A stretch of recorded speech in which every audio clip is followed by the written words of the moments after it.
আপনি মনে করলেন মালাকুল মউত একজন, আব্দুর রাজাক সাহেব।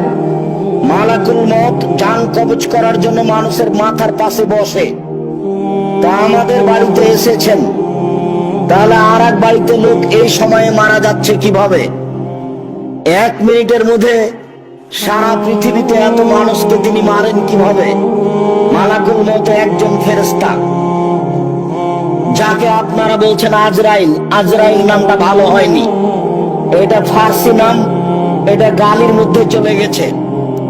এই ফেরেশতার নাম মালাকুল মউত, ওটা আল্লাহর নবী দিয়েছেন। মনে রাখবেন, এরই নাম ক্ষমতা। আল্লাহ যদি মালাকুল মউতকে বলেন যে মালাকুল মউত চোখটা খুলে বন্ধ করতে যত সময় লাগছে, এই সময়ের মধ্যে সারা পৃথিবীর মানুষকে মারতে হবে, মালাকুল মউত সারা পৃথিবীর মানুষের মাথার পাশে বসে মানুষের আত্মা বের করবেন এই চোখের পলকের মধ্যে। তার নাম ক্ষমতা। আপনি তার কাজকে নিজের মতো বুঝলে হবে না, আল্লাহর কাজকে আল্লাহর ক্ষমতার মতো বুঝতে হবে, তাহলে এটা সহজ হবে। প্রত্যেকটা রশির সাথে থাকবেন 70,000 ফেরেশতা, টেনে হেঁচড়ে বিচারের মাঠে জাহান্নামকে নিয়ে যাওয়া হবে। অবাক কথা যে জাহান্নাম কথা বলতে পারে। তাহাজ্জাতিন নার ওয়াল জান্নাহ, বিচারের মাঠে জাহান্নাম ও জান্নাত আল্লাহর সাথে হইচই লাগিয়ে দিবে। ফাকালাতুন নার, জাহান্নাম বলবে, লেমা উসিরতু বিল মুতাজাব্বিরিন আল মুতাকাব্বিরিন, আমার ভিতরে স্বৈরাচারী, স্বেচ্ছাচারী, অহংকারী, বদমেজাজি কেন? এটাই হলো তার আল্লাহর সাথে তর্ক। আল্লাহ, আমার ভিতরে স্বৈরাচারী, স্বেচ্ছাচারী, অহংকারী, বদমেজাজি কেন? তখন আল্লাহ বলবেন, এই শোনো, এই নাম আনতি গাজাবি, জাহান্নাম তুমি আমার রাগ, তুমি আমার ক্রোধ। যারা জীবনে স্বৈরাচারী হয়ে চলেছে, যারা মানুষের প্রতি জুলুম করেছে, ক্ষমতা দেখে মানুষকে জেলে দিয়েছে, ক্ষমতা দেখে মানুষের জমি দখল করেছে, ক্ষমতা দেখে মানুষকে অপমান করেছে, ক্ষমতা দেখে মানুষকে বাড়ি থেকে বের করে দিয়েছে, আমি এরকম স্বৈরাচারী, স্বেচ্ছাচারী, বদমেজাজি, অহংকারীকে শাস্তি দেওয়ার জন্য তোমাকে প্রস্তুত করেছি। জাহান্নাম তুমি মনে রেখো, এর নাম আনতি গাজাবি, তুমি হচ্ছে আমার রাগ, তুমি আমার ক্রোধ। যার উপরে আমার রাগ আছে, দেখে মানুষ হবে নিবাদী, তাকে আমি তোমাকে দিয়ে শাস্তি দেবো, এই জন্য তোমাকে আমি সৃষ্টি করেছি। জাহান্নাম তুমি মনে রেখো, স্বৈরাচারী, স্বেচ্ছাচারী, বদমেজাজি মানুষ ক্ষমতা দেখে জুলুম করে পৃথিবীতে বেঁচে দেখেছে, ওর জন্য আমি তোমাকে প্রতীক্ষমান রেখেছি। জোর করে 1 মিনিট বেঁচে থাকার কোনো প্রয়োজন নেই, জুলুমবাজি করে 1 মিনিট বেঁচে থাকার প্রয়োজন নেই, আর একজনকে অপমান করে, অপদস্থ করে পৃথিবীতে বেঁচে থাকার কোনো প্রয়োজন নাই। অল্প সময়, একেবারে অল্প সময়। যুবকদের আমি তোমাদের বলছি, তোমরা মনে রেখো, একটুতে রাগ করে কাউকে গালি দিয়ে বসো না, একটুতে রাগ করে কারোর উপরে ক্ষিপ্ত হয়েও না। দলপাটি করতে গিয়ে মিছিল করে আর একজনকে জেলে দেওয়ার চেষ্টা করিও না, ফল তোমাকে একদিন ভোগ করতে হবে, আজ হোক আর কাল। পৃথিবীর শক্তিশালী যারা, তারা চলে গেছে, আমরা তাদের কাছে কিছুই নই, কাজে আমরা যাওয়ার পথে রয়েছি। এই তো আমি সেদিন দেখলাম দুরুলদ আইয়ুবীকে বক্তব্য দিতে, এই তো সেদিন দেখলাম আমি আব্দুল সাত্তার ত্রিশালীকে বক্তব্য দিতে। আব্দুল সাত্তার ত্রিশালী আমার গায়ে হাত দিয়ে বলছে, ও মহাদ্দেশ ছোট ভাই আমার। উনি খুব স্নেহ দেখিয়ে বলেছিলেন, কথাটা আমার মনে আছে।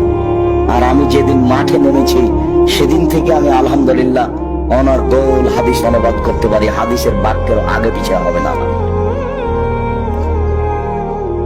একটা বড় থেকে যদি বড় হাদিস অনুবাদ করি, যেভাবে আছে ওইভাবেই হবে।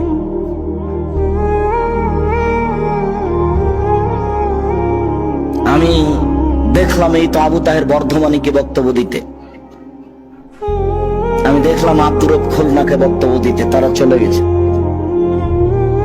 আপনার আত্মীয় স্বজন চলে গেছেন। অল্প সময় নিয়ে এত ক্ষমতা দেখিয়ে মানুষের প্রতি জুলুম নির্যাতন করে সময় কাটাতে হবে না। জাহান্নামকে এরকম মানুষের জন্য প্রস্তুত করা হয়েছে। জাহান্নাম কথা বলতে পারে, তর্ক লাগিয়ে দিচ্ছে। ফাস্তাকাতিন নারা ইলা রাব্বিহা, আবু হুরায়রা রাদিয়াল্লাহু তাআলা আনহু বলেন, রাসূল সাল্লাল্লাহু আলাইহি সাল্লাম বলেন, একদা জাহান্নাম তার প্রতিপালকের কাছে অভিযোগ করলো, বলল, রব্বি এখন বাজি বাজান, আমার কিছু অংশকে ধরে খায়। প্রতিপালক, আমার অভিযোগ আপনি শুনুন, আমার ভিতরে যেই আগুনের ক্ষমতা আছে, শাস্তি আছে, এটাকে হালকা করা হোক, লাঘব করা হোক, আপনি আমার অভিযোগ শুনুন। আল্লাহ বললেন, আচ্ছা ঠিক আছে, জাহান্নাম ফাওজানা বিনাফসাইনি ফাওজানা লাহা বিনাফসাইনি, জাহান্নাম আর আমি তোমার অভিযোগ শুনে নিলাম, তোমাকে আমি শ্বাসের সুযোগ দিলাম, দুইটা শ্বাস ছাড়ো, একবার ঠান্ডা এলাকা থেকে শ্বাস ছাড়ো, একবার গরম এলাকা থেকে শ্বাস ছাড়ো। গরম এলাকা থেকে শ্বাস ছাড়লে পৃথিবী 6 মাস গরম থাকবে, ঠান্ডা এলাকা থেকে শ্বাস ছাড়লে পৃথিবী 6 মাস গরম থাকবে, তোমার ভেতরটা একটু হালকা হবে। জাহান্নাম তোমার অভিযোগ মেনে নিলাম, শোনো, একবার শ্বাস ছাড়ো আর একবার শ্বাস গ্রহণ করো। ছাড়লে পৃথিবী 6 মাস গরম থাকবে, আর নিলে পৃথিবী 6 মাস ঠান্ডা থাকবে। জাহান্নাম, আমি তোমার অভিযোগ শুনে নিলাম, ঠিক আছে, আমি একটু হালকা করে দিলাম। জাহান্নাম কথা বলতে পারে। আবু সাঈদ খুদরি রাদিয়াল্লাহু তাআলা আনহু বলেন, লা ইয়াজালু জাহান্নামু ইউলকা, জাহান্নামে মানুষকে বিচারের মাঠে নিক্ষেপ করা হবে। অতাকুল হাল বিমাজিদ, আর জাহান্নাম বলতে থাকবে, আর কি কিছু আছে? জাহান্নাম বলতে থাকবে, আর কি কিছু আছে? জাহান্নাম বলতে থাকবে, আর কি কিছু আছে? শেষ পর্যন্ত ফাওয়াজা কাদামাহু ইয়াজাউকা রাব্বুল ইজ্জাত কাদামাহু ফিহা, মহান আল্লাহ নিচে তার জাহান্নামের ভিতরে পাটা ঢুকিয়ে দিয়ে বলবেন, যখন পাটা ঢুকিয়ে দিবেন তখন জাহান্নাম বলবে, কাপ কাপ কাপ, যথেষ্ট যথেষ্ট যথেষ্ট। ইয়ানজাগি বাজালা বাজিন, জাহান্নামের কিছু অংশের ভিতরে ঢুকে যাবে এবং এই কাপ কাপ বলে চিৎকার করবে। জাহান্নাম কথা বলতে পারে। একই হাদিসে দুইটা আলোচনা, ওইদিকে জাহান্নাম বলছে আর কি কিছু আছে, এদিকে জাহান্নাম বলছে যথেষ্ট যথেষ্ট, আর লাগবে না। একই হাদিসে দুই আলোচনা, বোঝা যাচ্ছে জাহান্নাম কথা বলতে পারে।